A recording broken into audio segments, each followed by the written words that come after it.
Shalom, selamat malam Bapak, Ibu, warga Bethlehem Kuala Kencana, di mana saja kita berada. Kita akan mulai dengan ibadah di malam hari ini. Bapak dan Ibu dipersilakan berdiri, dan kita akan memuji Tuhan lewat lagu pujian nyanyian rohani nomor 3, ayat 1 dan ayat yang keempat. Hormat bagi Allah Bapa.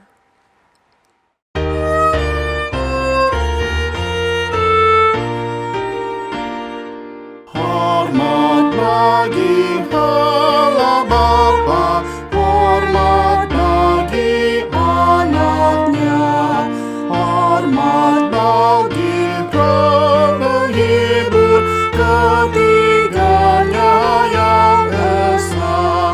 Haleluya, haleluya, ketiganya yang esa.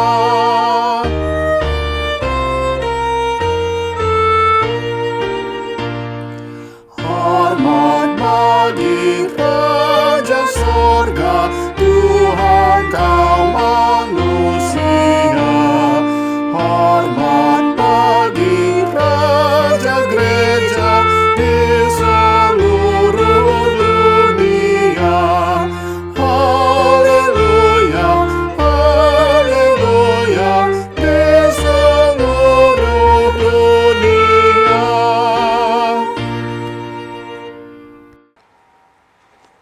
Baik, kita akan masuk dalam doa.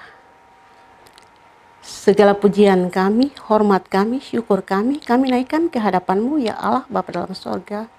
Buat kasih, setia dan sayang-Mu dalam kehidupan kami hari lepas hari.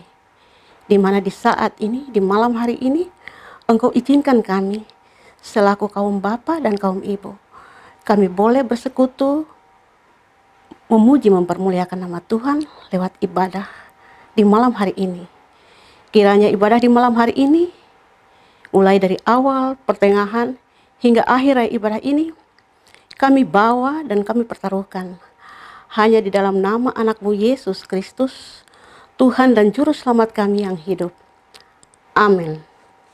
Jemaat dipersilakan duduk kembali. Kita akan masuk dalam Mazmur pujian yang kami pilih lewat Mazmur 138 ayat 1 hingga ayatnya yang ke-8 dengan perikop nyanyian syukur atas pertolongan Tuhan. Dari Daud. Aku hendak bersyukur kepadamu dengan segenap hatiku. Di hadapan para Allah aku akan bermazmur bagimu. Aku hendak sujud ke arah bait-Mu yang kudus dan memuji nama-Mu oleh karena kasih-Mu dan oleh karena setia-Mu. Sebab Kau buat nama-Mu dan janji-Mu melebihi segala sesuatu. Pada hari aku berseru, Engkau pun menjawab aku. Engkau menambahkan kekuatan dalam jiwaku. Semua raja di bumi akan bersyukur kepadamu, ya Tuhan, sebab mereka mendengar janji dari mulut-Mu. Mereka akan bernyanyi tentang jalan-jalan Tuhan, sebab besar kemuliaan Tuhan. Tuhan itu tinggi, namun Ia melihat orang yang hina dan mengenal orang yang sombong dari jauh. Jika aku berada dalam kesesakan, Engkau mempertahankan hidupku. Terhadap amarah musuhku, Engkau mengulurkan tangan-Mu, dan tangan kanan-Mu menyelamatkan aku. Tuhan akan menyelesaikan bagiku, ya Tuhan, kasih setia-Mu untuk selama-lamanya. Janganlah Engkau tinggalkan perbuatan tangan-Mu. Amin. Demikian Mazmur pujian bagi kita di malam hari ini. Kita akan memberikan persembahan yang akan diiringi lewat lagu pujian 76, nyanyian rohani 76, dinyanyikan ayat 1 dan seterusnya hingga persembahan selesai dijalankan. Ingatlah janji Tuhan.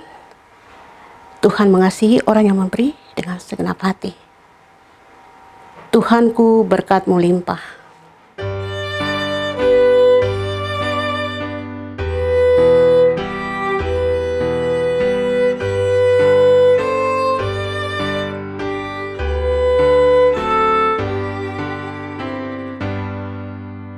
Tuhanku, berkat-Mu limpah bagai hujan yang deras. Bila debitnya melimpah hati kami yang lemas. Aku pun dan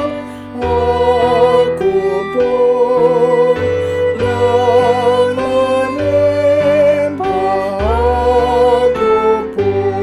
pun.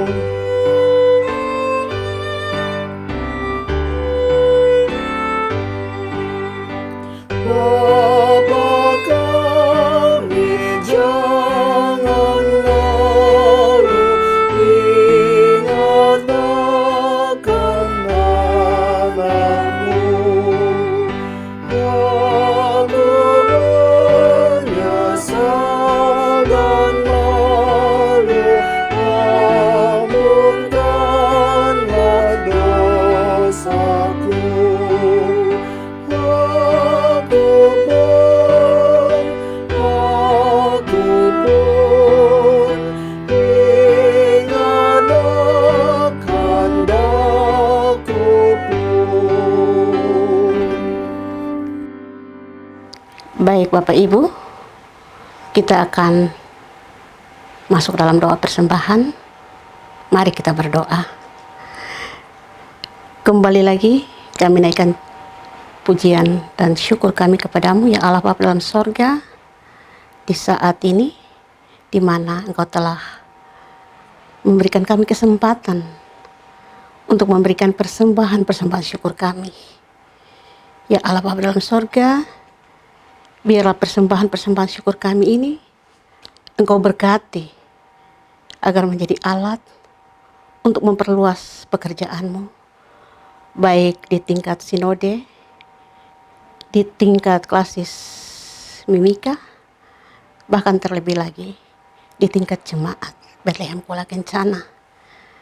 Engkau juga memberkati tangan-tangan yang mengelola persembahan ini, agar mereka boleh mengelola persembahan ini dengan takut akan Tuhan. Ya Allah Bapa dalam sorga, terlebih dari itu, inilah tubuh, roh, dan jiwa kami persembahkan sebagai persembahan yang hidup dan yang berkenan di hadapan-Mu. Di dalam nama anak-Mu Yesus Kristus, Tuhan dan Juru Selamat kami yang hidup, kami sudah berdoa kepada Bapa di dalam sorga. Amin. Tiba saatnya kita akan mendengarkan firman Tuhan yang akan dibawakan oleh Bapak Budi Arman Sipayung. Untuk itu, kita akan mengiringi pembawa firman dengan lagu nyanyian rohani nomor 2, ayatnya yang keempat. Roh Kudus, berilah hati beriman.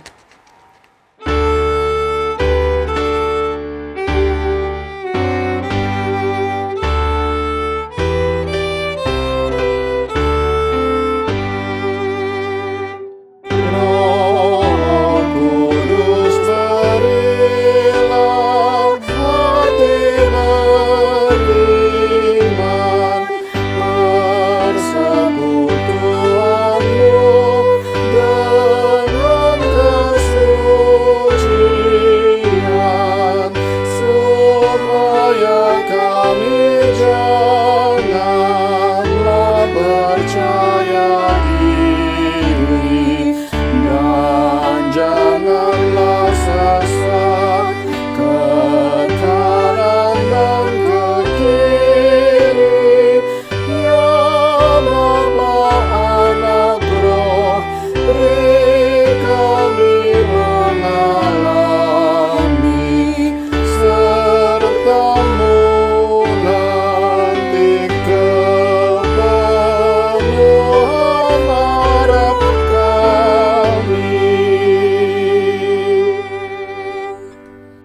Sebelum kita membaca firman Tuhan dan merenungkan kebenaran firman Tuhan, mari kita berdoa. Bapa kami yang di sorga, kami bersyukur kepadamu ya Tuhan, karena kasih setiamu yang tidak berkesudahan, yang senantiasa ada pada kami. Bapa, kami bersyukur karena pada kesempatan ini, Tuhan masih memberikan hari yang indah bagi kami, meskipun kami berada di situasi sulit pandemi wabah corona pada saat ini. Tuhan, kami anak-anak-Mu, kaum PKB dan PW yang bersekutu pada malam hari ini tetap bersyukur dengan segala kejadian yang sedang kami alami. Dan wabah ini tidak menghalangi kami untuk beribadah dan bersyukur kepadamu. Karena itu Tuhan, pada kesempatan ini, ungkapan syukur kami hanyalah kepada Bapa di sorga, di dalam Kristus Yesus Tuhan kami. Bapa, kami akan merenungkan firman-Mu. Biarlah kiranya Engkau juga yang hadir bersama-sama dengan kami, dimanapun kami berada di rumah tangga kami masing-masing, bahkan mereka yang menonton dan mendengarkan siaran ini dimanapun berada. Tuhan, tolonglah kami agar kami mengerti tentang firman-Mu. Terpujilah Engkau, ampunkan dosa dan kesalahan kami, layakkan kami Tuhan untuk mendengar firman-Mu. Hamba yang akan menyampaikan firman-Mu, kiranya Roh Kudus memampukan hamba untuk menyatakan kebenaran-Mu di tengah-tengah persekutuan kami pada saat ini. Dalam nama Tuhan Yesus, kami bersyukur. Amin. Bapak-bapak sekalian dan ibu-ibu yang dikasihi Tuhan Yesus Kristus, mari kita membuka firman Tuhan dari Kisah Para Rasul 10 ayat 44 sampai 48 yang merupakan ayat pada minggu atau turunnya Roh Kudus yang kedua pada hari Senin yang lalu dari menorah GKI yang ada di tanah Papua. Saudara-saudara, saya akan membacakan dan mari kita ikuti dalam hati kita dan dari pembacaan kita masing-masing di rumah. Demikian firman Tuhan. Kisah Para Rasul 10 ayat 44 sampai 48. Ketika Petrus sedang berkata demikian, turunlah Roh Kudus ke atas semua orang yang mendengarkan pemberitaan itu. Dan semua orang percaya dari golongan bersunat yang menyertai Petrus tercengang-cengang karena melihat bahwa karunia Roh Kudus dicurahkan ke atas bangsa-bangsa lain juga. Sebab mereka mendengar orang-orang itu berkata-kata dalam bahasa roh dan memuliakan Allah. Lalu kata Petrus, bolehkah orang mencegah untuk membaptis orang-orang ini dengan air, sedangkan mereka telah menerima Roh Kudus sama seperti kita? Lalu ia menyuruh mereka dibaptis dalam nama Yesus Kristus. Kemudian mereka meminta Petrus supaya ia tinggal beberapa hari lagi bersama-sama dengan mereka. Demikian pembacaan firman Tuhan. Yang berbahagia ialah mendengar firman Tuhan dan yang melakukannya dalam hidup sehari-hari. Saudara-saudara, bapak-bapak dan ibu-ibu yang dikasihi Kristus Yesus, kita bersyukur karena di tengah-tengah situasi wabah corona COVID-19 ini, kita masih diberikan kesehatan dan kekuatan. Tentu virus ini sedikit ataupun banyak bagi beberapa orang menjadi halangan di dalam beraktivitas. Tentu halangan bapak-bapak ya ada sedikit berbeda dengan ibu-ibu. Banyak kesulitan kita Saya sekarang ini sulit. Karena apa, Bapak-Bapak sekalian yang di rumah? Karena rambut saya sudah panjang. Jadi mau pangkas agak susah. Demikian juga mungkin Bapak-Bapak di rumah kesulitannya berbeda dengan saya. Bahkan ibu-ibu juga mungkin berbeda dengan saya. Yang pasti kesulitan ibu-ibu adalah mengajari anak-anak di rumah. Karena mungkin dia tidak mempunyai latar belakang guru dan diharuskan untuk mengajar anak-anak di rumah. Nah, kesulitan ini sesuatu yang tidak kita duga.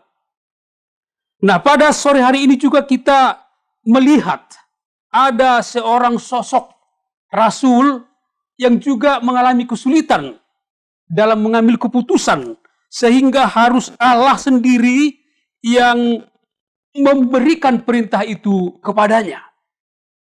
Yaitu kita belajar tentang Rasul Petrus dari Kisah Para Rasul 10 ini, dari mulai ayat 1 sampai dengan 48. Kita belajar di sini tentang bagaimana akhirnya buah yang kita bisa bahas pada hari ini. Bagaimana Petrus yang tadi ragu-ragu dan bimbang untuk menjumpai seorang yang non-Yahudi, yang pada saat itu adalah sesuatu hal yang sangat ditentang oleh bangsanya. Dan akhirnya ketika Petrus oleh perintah Tuhan, dia akhirnya bisa datang menjumpai seorang namanya perwira Cornelius. Dan kita belajar buah yang dihasilkan oleh pemberitaan Petrus pada sore hari ini. Nah, saudara-saudara, jadi buah itulah yang mau kita bahas sekarang. Yang berkenaan juga dengan masih dalam rangka turunnya Roh Kudus. Karena itu, maka GKI Klasis ini mengangkat tentang tema bagi kita pada saat ini, yaitu Roh Kudus. Itu adalah universal bagi semua orang. Roh Kudus bukan milik atau bukan untuk satu-satu golongan saja. Nah, saudara-saudara, marilah kita melihat pembacaan kita pada saat ini dari Kisah Para Rasul 10 ayat 44 sampai dengan 48. Saudara-saudara, ayat bacaan kita ini adalah wujud pelaksanaan perintah Tuhan dalam Matius 28 ayat 19 dan satu lagi dari Kisah Para Rasul 1 ayat 8. Matius 28 ayat 19 mengatakan, karena itu pergilah, jadikanlah semua bangsa muridku dan baptislah mereka dalam nama Bapa dan Anak dan Roh Kudus. Sedangkan dalam Kisah Para Rasul 1 ayat 8 dikatakan, tetapi kamu akan menerima kuasa kalau Roh Kudus turun atas kamu, dan kamu akan menjadi saksiku di Yerusalem, Yudea, Samaria, dan sampai ke ujung bumi. Nah, saudara-saudara, Roh Kudus telah turun atas murid-murid di Yerusalem, sehingga kini mereka menjadi saksi, seperti dalam Kisah Para Rasul 1 ayat 8 ini. Nah, dan menarik dalam Kisah Para Rasul 1 ayat 8 ini adalah Alkitab memberitahu kita bahwa daerah-daerah yang disebutkan dalam ayat yang tadi terjadi peristiwa turunnya Roh Kudus yang prosesnya mirip satu sama lain. Yang pertama dikatakan dalam Kisah Para Rasul 8 yaitu di Yerusalem.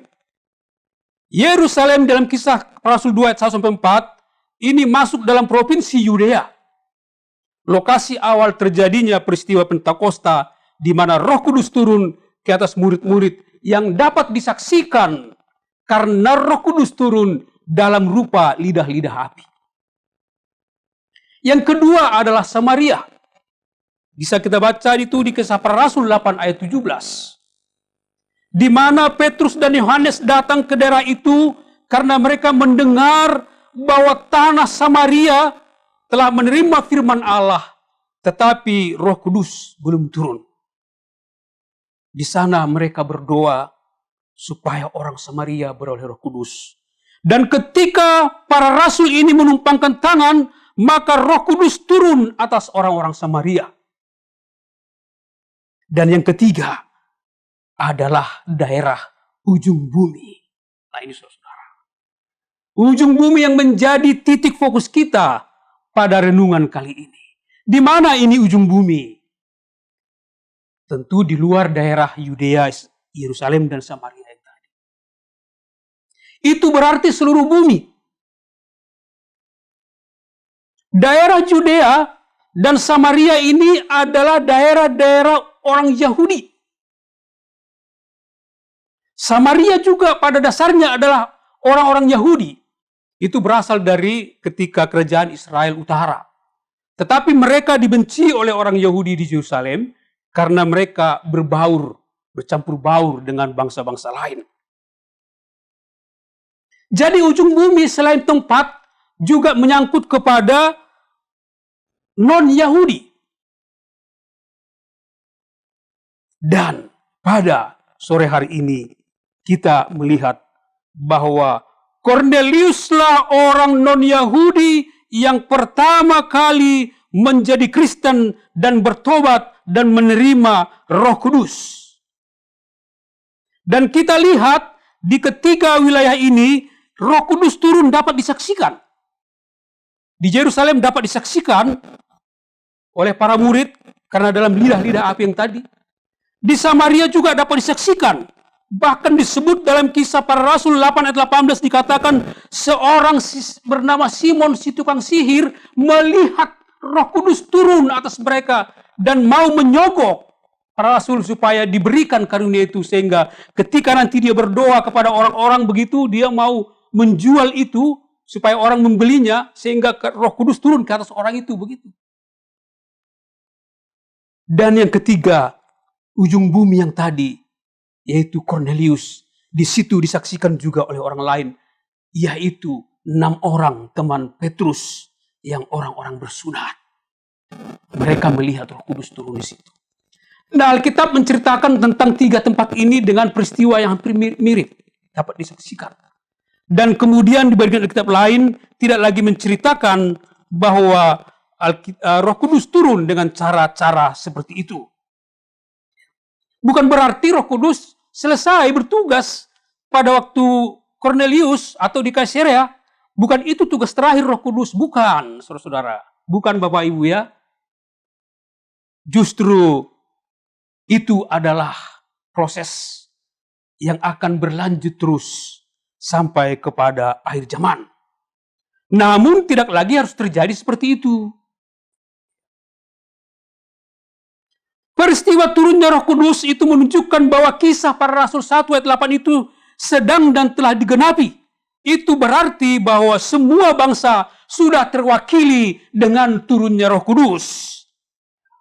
Sekarang Roh Kudus telah berdiam di dalam diri saya, diri bapak-bapak, diri ibu-ibu yang ada di rumah, dan sekalian pendengar yang menonton siaran ini.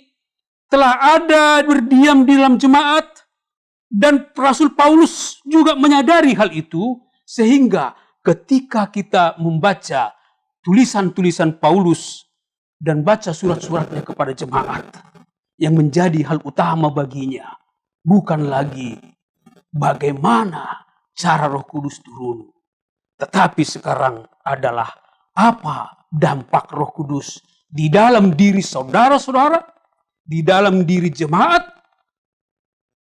Dan Paulus menyimpulkannya itu dalam bentuk 2 roh dan karunia roh. Itu saudara-saudara bisa baca di Galatia 5 ayat 22 dan 3, dan karunia roh di 1 Korintus 12. Nah saudara-saudara, sekarang kita masuk ke ayat 44 dan 48 ini. Tapi kita harus memahami juga dulu cerita latar belakangnya ini. Karena 44 dan 48 ini hanyalah 5 ayat dari 48 ayat dalam perikop ini. Sehingga jika kita hanya mengertikan ini, agak sukar bagi kita mengerti ceritanya keseluruhan. Karena kita dihantar pada puncak sebuah peristiwa. Nah, karena itu Bapak dan Ibu sekalian, saya akan menceritakan secara ringkas saja dan saya summary-kan. Yang pertama adalah ada dua tokoh penting dalam perikop ini. Yang pertama Petrus sebagai rasul dan Cornelius sebagai perwira. Petrus prajurit Kristus. Cornelius prajurit Roma. Petrus tinggal di Yope dan Cornelius di Kaisarea. Kita bedakan bukan Kaisarea Filipi yang di kaki Gunung Hermon. Ini Kaisarea yang di tepi pantai. Dua-duanya ada di tepi pantai, baik Yope maupun Kaisarea. Jarak kedua kota ini sekitar 30-35 kilo, begitulah. Petrus orang Yahudi dan Cornelius non-Yahudi. Orang Yahudi kita tahu terkenal dengan paham Calvinismenya, yaitu rasa kesetiaan dan kebanggaan yang amat sangat dengan jati dirinya tanpa mempedulikan orang lain, tanpa mempedulikan pendapat orang lain, sehingga bagi orang Yahudi, non-Yahudi itu dianggap najis, atau bahkan ada mengatakan kafir. Sehingga orang Yahudi tidak mau bergaul dengan orang non-Yahudi, apalagi datang dan menginap di rumah orang non-Yahudi. Petrus sudah melanggar peraturan di ayat 48 ini. Kalau mengikut kepada kebiasaan orang Yahudi. Karena dia menginap beberapa hari di rumah daripada Cornelius ini. Nah, bagaimana kedua tokoh ini yang tidak mungkin bergaul dan bersatu ini menjadi bertemu? Jaga jarak mereka juga cukup jauh. Kuncinya adalah perbuatan Allah, saudara-saudara. Allah sendiri yang mengutus malaikatnya kepada Petrus. Allah sendiri yang mengutus malaikatnya kepada Cornelius. Dan malaikat memberikan perintah kepada Cornelius dan Petrus. Inti pesan dari malaikat atau perintah malaikat kepada Cornelius adalah agar memanggil Petrus yang tinggal di Yope di rumah Simon si penyamak itu datang ke rumahnya agar Petrus dapat memberitakan kabar keselamatan yang dari Tuhan Yesus Kristus kepada seluruh keluarga Cornelius dan Cornelius sendiri. Sedangkan perintah kepada Petrus adalah agar tidak takut datang ke rumah Cornelius untuk memberitakan keselamatan yang dari Tuhan Yesus Kristus. Karena Tuhan Yesus tidak membedakan bangsa dan keselamatan yang telah disediakannya melalui diri anaknya Yesus Kristus. Nah, kebimbangan Petrus atas tari Calvinisnya itu ya dihancurkan atau dibuka oleh Tuhan Yesus melalui satu penampakan yang namanya dia melihat ada turun dari langit, yaitu kain yang lebar, dan di dalam kain itu ada hewan-hewan yang najis. Contohnya apa, saudara-saudara? Ya, contohnya berarti ada najis itu babi, ular, atau hewan-hewan lain lah menurut hukum Taurat yang najis dan tidak tahir. Nah, itu datang dan Allah menyuruh supaya Petrus menyembelih dan memakannya. Lalu Petrus berkata, "Tidak Tuhan, sesuatu yang tahir belum pernah masuk ke dalam tubuh, ke dalam mulut." Tapi apa kata Allah? Bahwa apa yang dinyatakan halal oleh Allah tidak boleh dinyatakan haram. Dan itu terjadi 3 kali, lalu kain itu terangkat kembali. Nah, kemudian Cornelius menyuruh 2 orang, hambanya dan 1 orang, anak buahnya yang tentara. Suruh ke Yope, panggil dan bawa Petrus ke rumah. Nah, lalu mereka sampai depan rumah Simon, si penyamak kulit ini. Dan pada saat itu, Tuhan berbisik kepada Petrus bahwa jangan bimbang untuk menemui ketiga orang itu, karena Tuhan sendiri, Allah sendiri yang menyuruh mereka untuk menjumpai Petrus. Petrus lalu mengerti makna penampakan yang tadi, sehingga ia tidak bimbang dan datang menjumpai ketiga orang yang tadi. Lalu ketiga orang ini ceritalah kepada Petrus, ya, apa pesan tuannya, bla bla bla bla bla, seperti itu. Nah, lalu kemudian Petrus akhirnya berkenan hadir kepada Cornelius. Tapi dia tidak sendiri. Dia ditemani oleh 6 orang kawannya. Itu nanti bisa kita baca di Kisah Para Rasul 11. 6 orang temannya dari golongan bersunat. Dan mereka berangkat besok harinya bersama ketiga orang tadi. Nah, ternyata Cornelius telah mempersiapkan segala sesuatu, menanti dengan sukacita. Maka begitu Petrus datang ke rumah itu, lalu dia bersujud kepada Petrus. Tetapi Petrus membangunkan Cornelius ini dan mengatakan, jangan sembah dirinya karena dia juga manusia. Lalu setelah Petrus menanyakan maksud dan sebagainya kepada Cornelius, Cornelius menceritakan bahwa pada jam 3 ketika dia beribadah, malaikat datang kepadanya supaya memanggil Petrus ke rumahnya. Dan karena itu Petrus dipanggil dan ada tiba sekarang ini. Dan Petrus mengerti bahwa itu adalah rencana Tuhan dan kehendak Tuhan. Lalu Petrus mulai memberitakan tentang kebenaran firman Tuhan dari mulai baptisan Yesus Kristus, pelayanannya, kematiannya, kebangkitannya, dan kenaikannya. Dan pada puncak pemberitaannya, Petrus mengatakan bahwa barang siapa percaya kepada Yesus Kristus, ia akan mendapat pengampunan dosa dan oleh karena namanya. Dan sungguh menakjubkan saudara-saudara.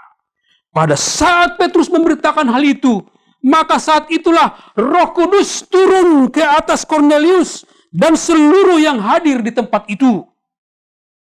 Itulah kemudian yang diceritakan dalam pembacaan kita ayat 44 sampai 48 ini, saudara-saudara. Nah, saudara-saudara, karena itu mari kita lihat beberapa poin penting dalam kebenaran firman Tuhan di ayat 44 sampai 48 ini. Yang pertama ayat 44, bahwa dari sini bisa kita simpulkan ketika Petrus sedang berkata demikian, turunlah Roh Kudus ke atas semua orang yang mendengarkan pemberitaan itu.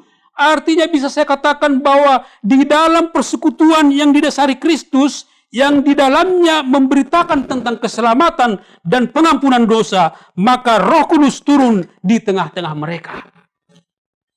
Bisa dibandingkan juga dengan Matius 18 ayat 20, di mana 2-3 orang berkumpul dalam namaku, di situ aku ada di tengah-tengah mereka.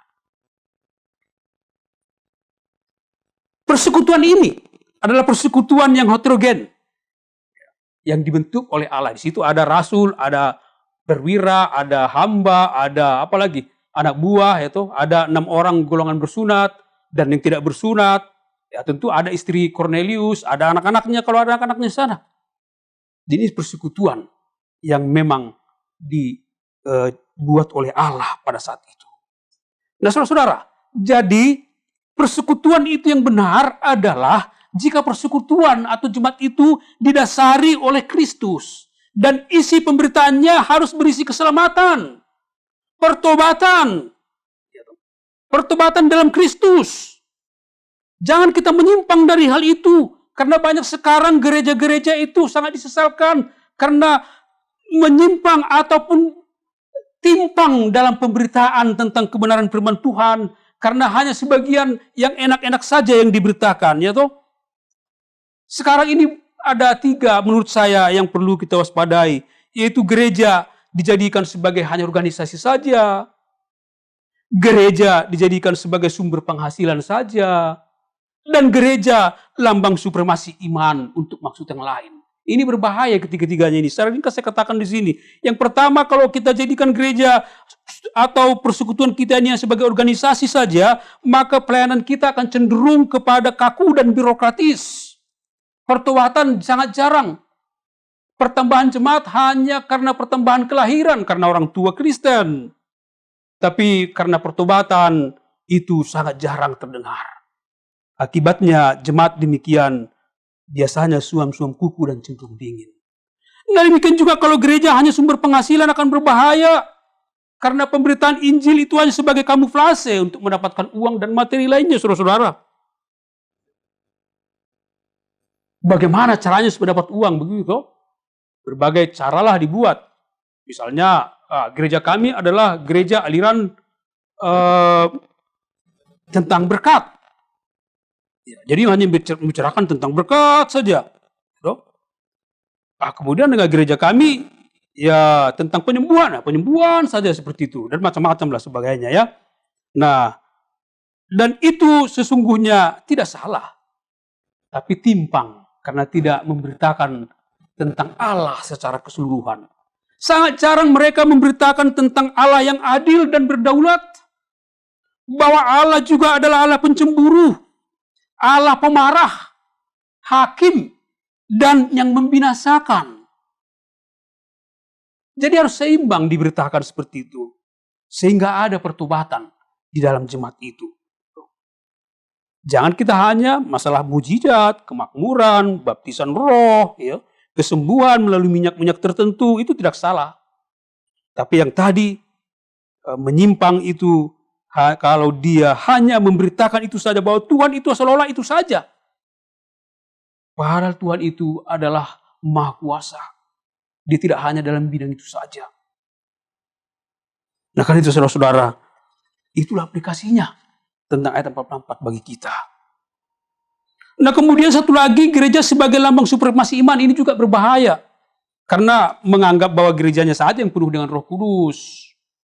Buktinya apa? Kan mereka mengatakan buktinya kami setiap ibadah banyak orang berbahasa roh, kemudian menangis dan meratap. Dan yang paling hebat, mereka mengaku bahwa pimpinannya pernah ke sorga.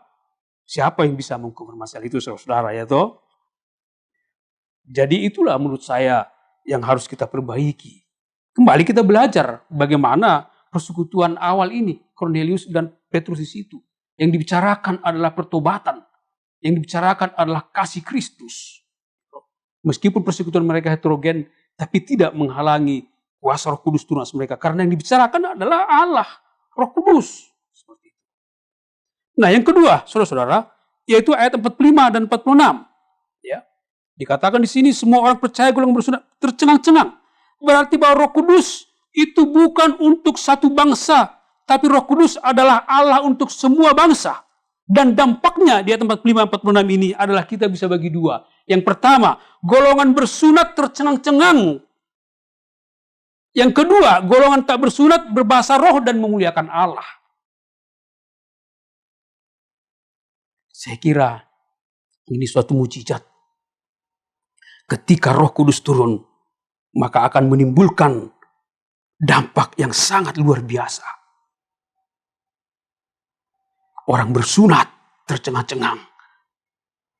Artinya bahwa bukan hanya mulut dan mata mereka yang menjadi terbuka sekarang saudara. Tapi juga mata hati mereka menjadi terbuka. Dan mata hati mereka sekarang melihat bahwa orang-orang non-Yahudi itu bukanlah orang-orang najis, kafir dan sebagainya. Tetapi mereka adalah saudara-saudara di dalam Kristus Yesus. Haleluya. Dampak dari Roh Kudus dalam ayat kita ini. Yang kedua adalah golongan tak bersunat berbahasa roh dan memuliakan Allah.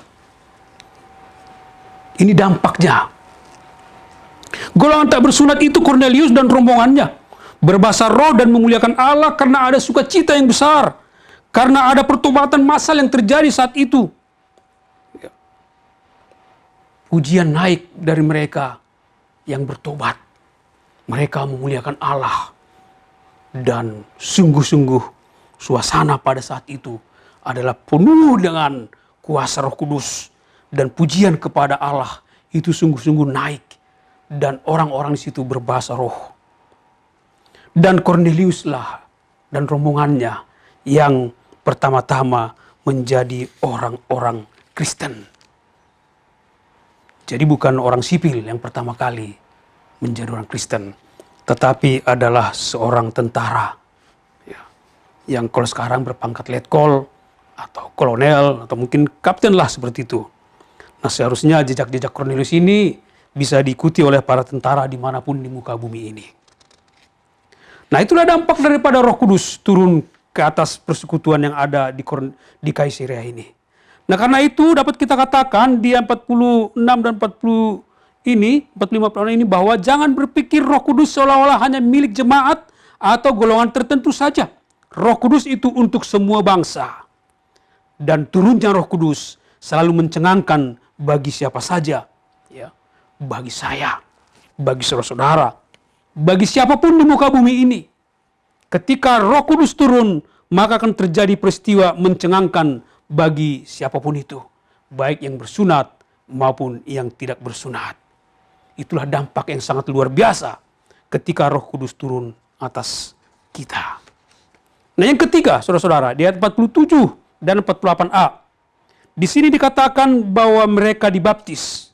Nah, artinya itu bahwa setelah Kornelius dan rombongannya dan orang-orangnya menerima Roh Kudus, maka Petrus melihat tidak ada lagi alasan untuk tidak membaptis mereka dengan air.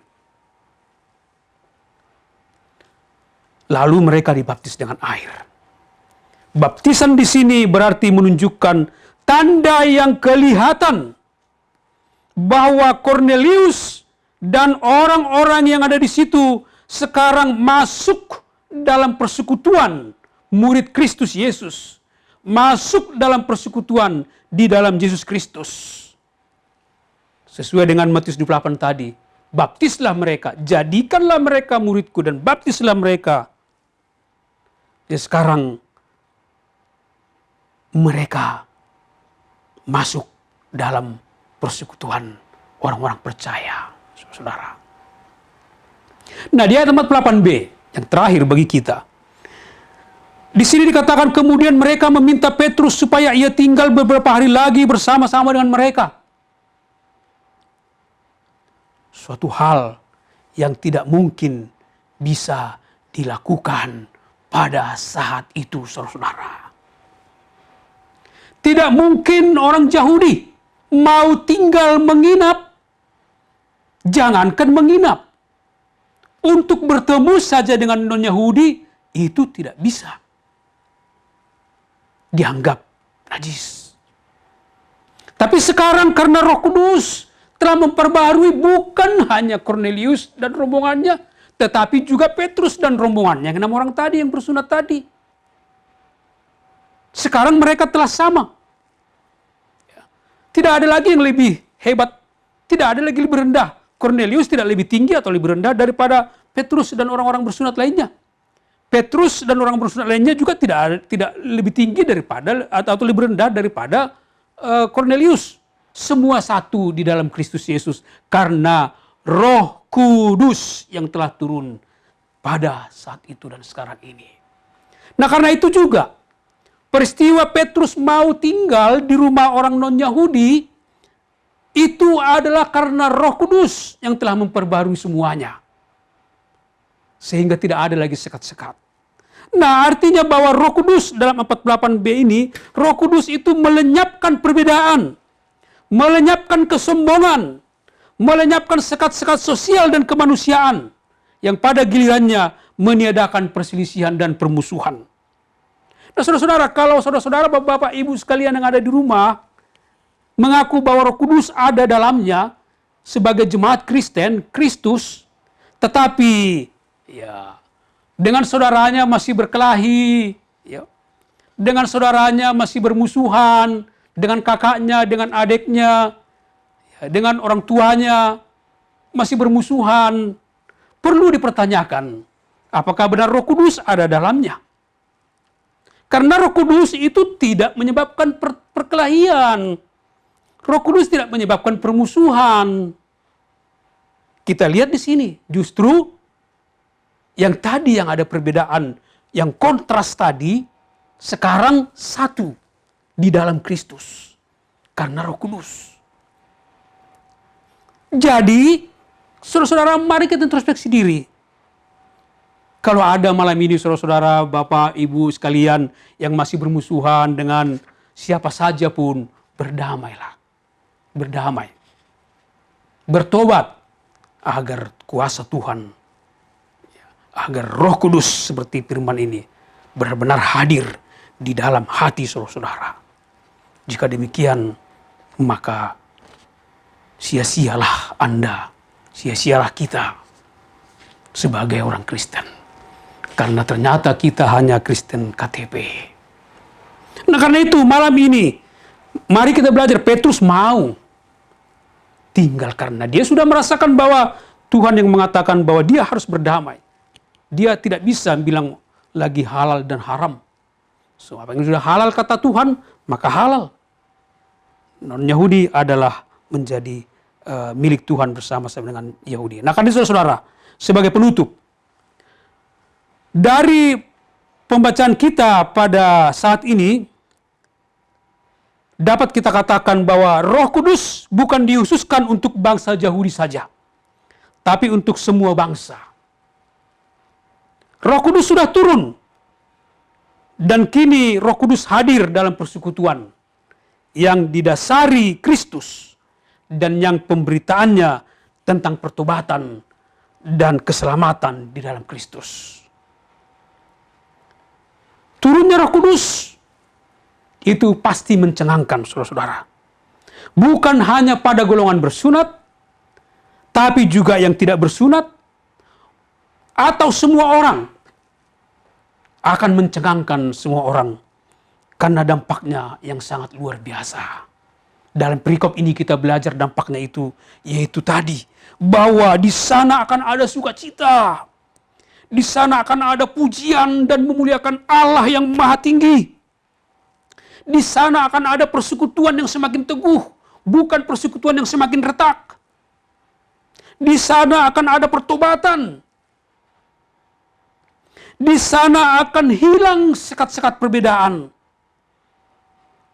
Hilang permusuhan. Karena semua menjadi satu dalam Kristus. Dan di sana ada baptisan dalam nama Bapa, Anak, dan Roh Kudus. Karena itu saudara-saudara, biarlah firman Tuhan pada malam hari ini menjadi kekuatan bagi kita untuk kita menjalani hari kita dalam masa-masa sulit sekarang ini. Roh Kudus yang telah dicurahkan bagi kita, dialah yang memimpin saudara-saudara, memimpin Bapak Ibu, sehingga kita dimampukan mengucap syukur untuk melalui hari-hari yang sedang sulit ini. Kiranya firman ini menguatkan kita. Amin. Kita masuk ke dalam doa syafaat. Bapa kami di surga, kami bersyukur, berterima kasih Tuhan karena firman-Mu kepada kami pada saat ini yang menjelaskan kepada kami bahwa Roh Kudus adalah Engkau sendiri, Allah sendiri, yang bukan untuk orang-orang tertentu atau golongan tertentu, tetapi juga adalah untuk seluruh umat manusia. Engkau datang menurut kehendak-Mu sendiri, Engkau hadir menurut kehendak-Mu sendiri, tapi yang pasti Tuhan, ketika Engkau hadir dalam persekutuan, ketika Engkau hadir dimanapun itu, maka akan ada ketercengangan kami di sana, karena dampak yang sangat luar biasa ketika Engkau hadir di tempat itu. Kami belajar Tuhan pada saat ini, bahwa Roh Kudus itu ternyata juga Engkau berikan kepada Kornelius yang menjadi wakil kami sebagai orang-orang non-Yahudi. Kuasa-Mu ada pada mereka.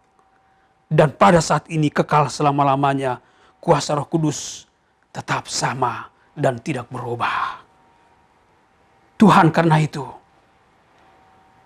biarlah kami, anak-anak-Mu, kaum PKB, dan PW yang telah Engkau selamatkan dalam Kristus Yesus. Engkau juga hadir bersama dengan kami.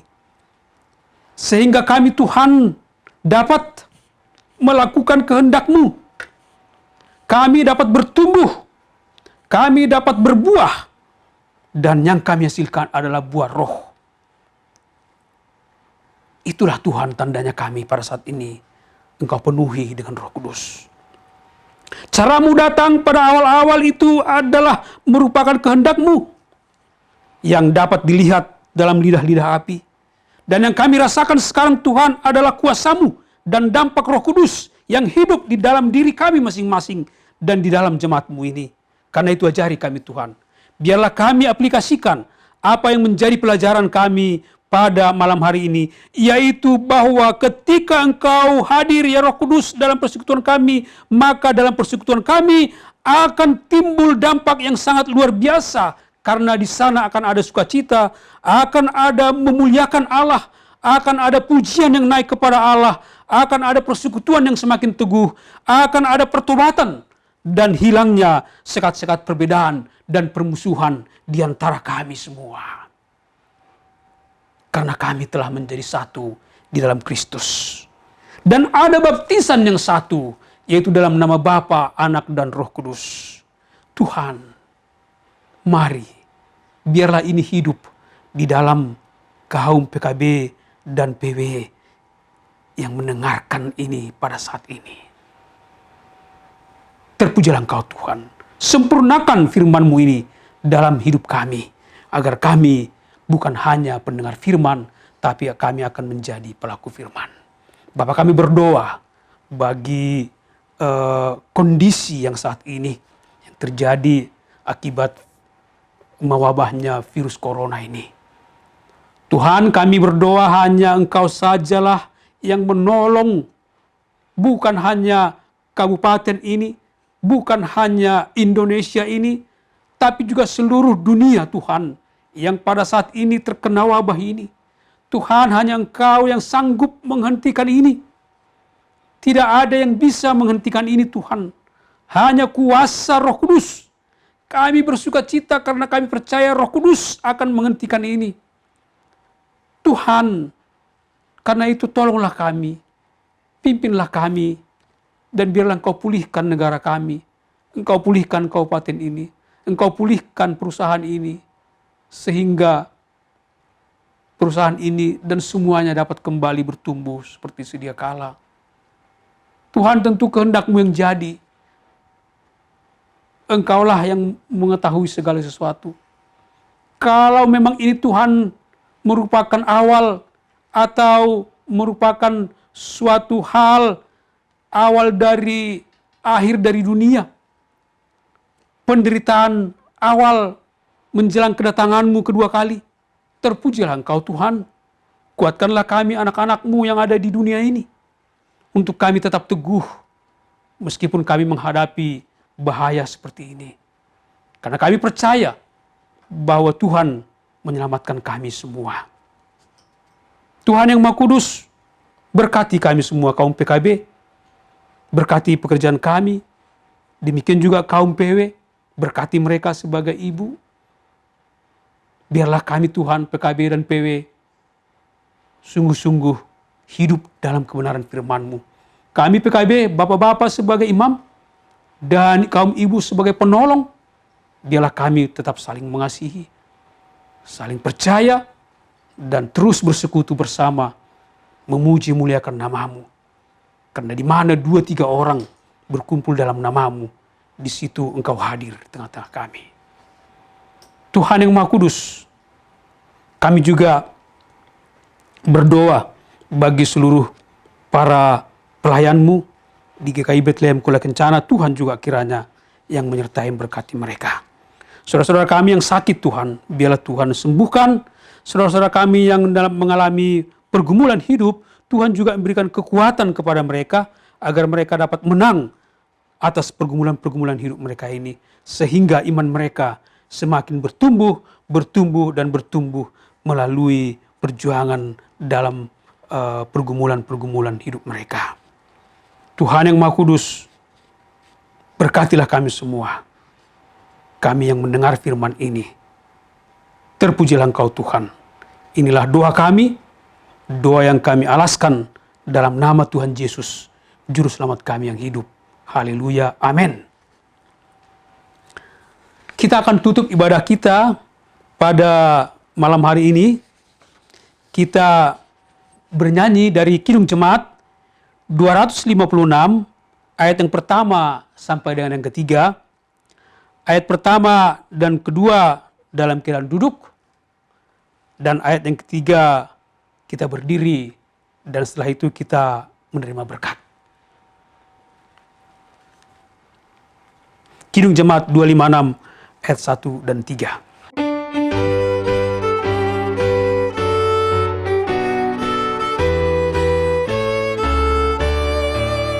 Kita satu di dalam Tuhan, satu gereja yang bertolong-tolongan, kau dan aku semuanya. Marilah bertolong-tolongan, kau dan aku semuanya.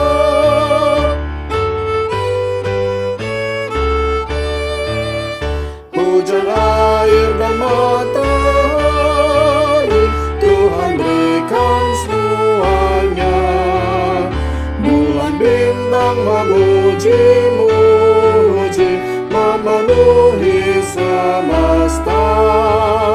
Bulan bintang memuji-muji, memenuhi semesta.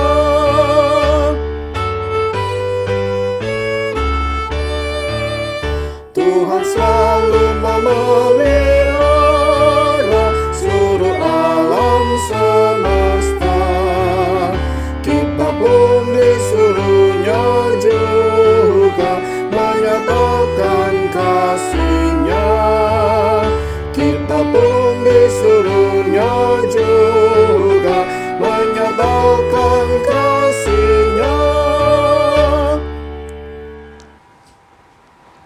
Ibadah kita malam hari ini telah selesai, dan marilah kita menerima berkat Tuhan sebelum kita pulang, sebelum kita kembali ke tempat pekerjaan kita, sebelum kita kembali ke tempat kesibukan kita masing-masing, baik di rumah tangga maupun di mana saja, dan kita terima berkat dari Tuhan. Anugerah Tuhan Yesus Kristus dan kasih Allah dan persekutuan Roh Kudus menyertai bapak-bapak sekalian dan ibu-ibu sekalian dan kita semua dari sekarang ini sampai selama-lamanya. Amin. Ibadah selesai, selamat malam. Tuhan memberkati.